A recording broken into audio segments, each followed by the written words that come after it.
So, good day guys. For today's video is pag-uusapan natin kung ano ba yung mga bagay na dapat natin gawin kapag nasa college tayo.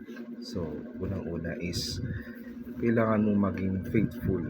Yun, faithful. Faith ka sa lahat ng mga bagay para maraming blessings na dumating sa iyo. And second, um, kailangan mong maging um, palakaibigan, lalo na sa um, mga ka-course mo.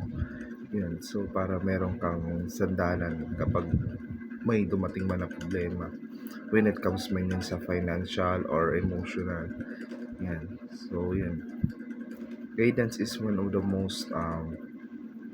um, most heal out of all. Parang siya yung magiging heal mo para maging okay yung damdamin or emotion mo. So, third,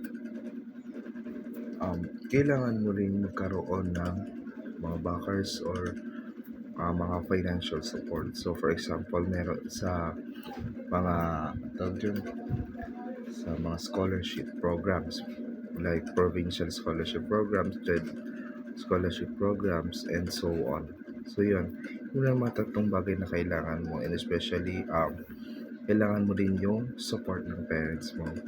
So yung support ng parents is parang na-activate yung motivation mo para ipagpatuloy yung pag-aaral mo. So kahit wala naman support ng parents mo, kung wala ka naman parents, mag-base ka na lang sa environment mo.